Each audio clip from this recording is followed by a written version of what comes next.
It's Thursday, April 20th, 2023. Let's talk about the news. From BBC News, Canada federal workers launch largest strike in decades. More than 155,000 federal workers have gone on strike in Canada, representing the largest such action in the country in more than 30 years. The strikers are looking to get a series of pay bumps to keep up with high rates of inflation, and their leadership has said they've exhausted every other avenue of communication and negotiation. About 120,000 of the striking workers are with Canada's Treasury Board, and about 35,000 work for the country's tax agency. The government has offered a 9% pay increase over the next 3 years, but that falls short of the 13.5% and more than 30% increases the two groups are asking for. Immigration and passport applications are expected to face backlogs as a result of these strikes, as will the processing of taxes.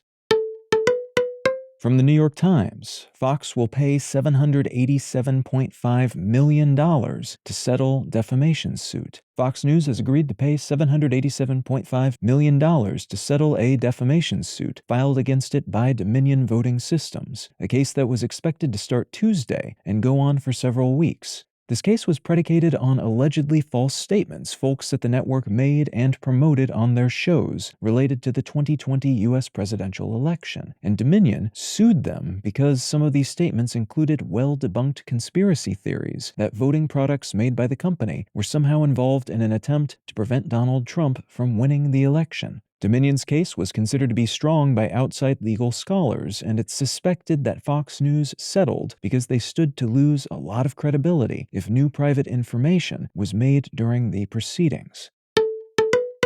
And from Reuters, EU takes on United States and Asia with chip subsidy plan. The European Union has agreed on a €43 billion plan to support its local semiconductor industry as part of a larger effort to compete with the US and China in this space. The EU Chips Act is meant to help EU-based chip companies double their output and kick the bloc's share of the global chip market up to 20% by 2030. And the large investment is considered to be necessary because China has long invested government money in their vital industries, and the U.S. passed the U.S. Chips for America Act in 2022. So those other entities have a big government-funded advantage now, and the EU decided it was time to inject some money of their own into their local chip companies, lest those companies and their associated investments fail to compete or opt to move elsewhere instead.